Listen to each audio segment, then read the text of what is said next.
Hello मेरे प्यारे बच्चों, कैसे हैं आप सभी। मैं उम्मीद कर रहा हूं कि आप बहुत बेहतरीन होंगे। देखिए, आज हम आपको बताने वाले हैं त्रिकोणमिति सारणी को कैसे याद करें, उसके मानों को मैं न भूलूं। ठीक, बिना याद किए हुए उसको मानों को कैसे हम निकाल सकते हैं। तो देखिए, आज हम आपको सिखाएंगे कि त्रिकोणमिति के मान जो होते हैं, त्रिकोणमिति जो सारणी की वैल्यू होती है, त्रिकोणमिति सारणी के जो मान होते हैं उन्हें हम कैसे याद रखते हैं, यानी उन मानों को निकालने के लिए कोई अच्छी सी ट्रिक है। तो वो ट्रिक क्या है, देखो। जैसे हमें साइन का मान चाहिए और कॉस का मान चाहिए और टेन का मान चाहिए और कॉसेक, सेक और क्वाट, इनकी वैल्यूज हमें पता नहीं कितनी है। मान लो हमने लिखा यहाँ साइन 0 डिग्री का मान, 30 डिग्री का मान, 45 डिग्री का मान, 60 डिग्री का मान और 90 डिग्री का मान।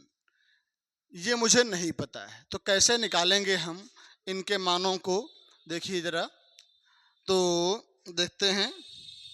देखिए, यहाँ से साइन 0 का मान कितना होगा हमें नहीं पता है, तो क्या करेंगे। देखो, यह हमारी ट्रिक क्या है, लिखेंगे 0, 1, 2, 3, 4, लास्ट में 4 आया, सबके नीचे 4 कर देते हैं, तो सबके अपॉन में 4 कर देंगे। इन सबका हम लगा देते हैं रूट। कितना आएगा, देखो रूट मैंने लगा दिया इन सबके ऊपर।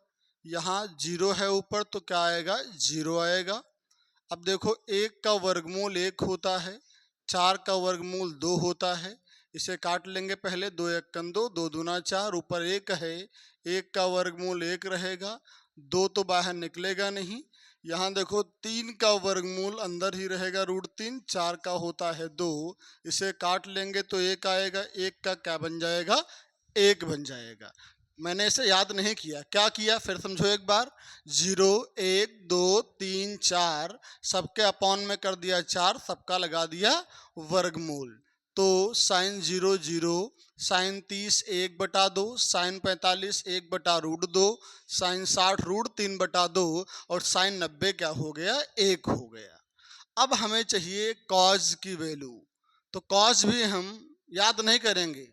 देखो, यहाँ कॉस कैसे निकालेंगे, उधर से चलेंगे। ठीक है, कॉस 0 पूछा है तो साइन 90 वाला ने 1 कर देंगे।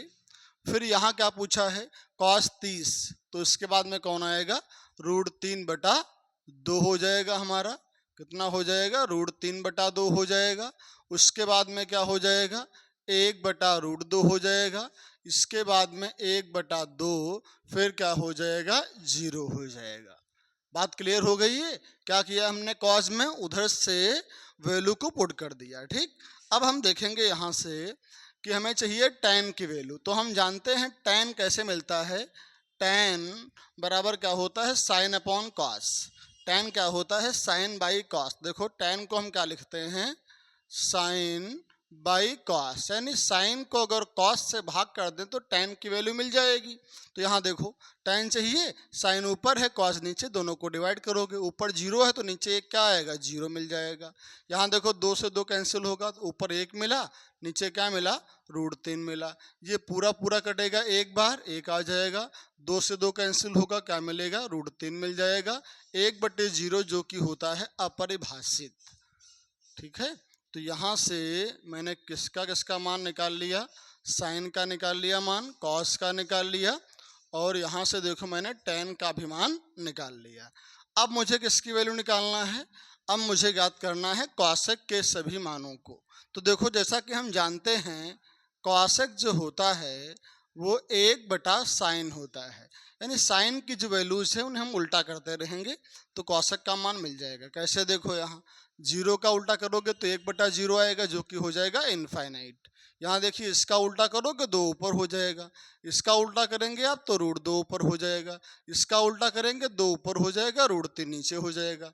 1/इनफाइनाइट, इतना 1 क्या निकालना, कॉसेक ना, 1 का उल्टा क्या रहेगा, 1 ही रहेगा। तो ये कॉसेक की वैल्यू यहाँ से निकल गई।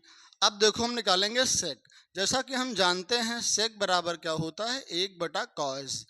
तो कास की वैल्यू को उल्टा करते रहो, एक का उल्टा भी एक होगा, इसका उल्टा करेंगे 2 ऊपर हो जाएगा, √3 नीचे हो जाएगा, यहाँ उल्टा कीजिए √2 आ जाएगा। फिर इसका उल्टा करेंगे तो कितना आएगा, 2 आएगा। जीरो का उल्टा क्या हो जाएगा, इनफाइनाइट हो जाएगा। कॉट जो होता है हम जानते हैं, कॉट होता है 1/tan, यानी tan को उल्टा कर दो, जीरो का उल्टा इनफाइनाइट, इसका उल्टा करोगे तो √3 आएगा, एक का उल्टा सीधा एक रहेगा, इसका उल्टा क्या होगा, देखो इसके नीचे एक होगा, उल्टा करोगे तो एक ऊपर जाएगा, √3 नीचे जाएगा। इनफाइनाइट का उल्टा क्या हो जाएगा, जीरो। जीरो का उल्टा क्या होता है, इनफाइनाइट। देखिए तो इस ट्रिक के माध्यम से मैंने कोई भी मान मैंने याद नहीं किया है, सारे मान आप आसानी से निकाल सकते हैं। तो ये तो हो गई ट्रिक। अगर आपको ये मान याद होते हैं तो वहाँ पे परीक्षा में आपके लिए बहुत अच्छा रहता है, क्योंकि मान लो जो मैंने सोचा यहाँ तुरंत लिख दिया। अगर नहीं याद आते हैं तो उसके लिए इससे ये तरीके को याद कर लो कि वहाँ आसानी से कैसे इनके मानों को हम निकाल सकते हैं, क्योंकि ये जो है आपका मैथ में काम आता है, ये फिजिक्स में काम आती है टेबल ये।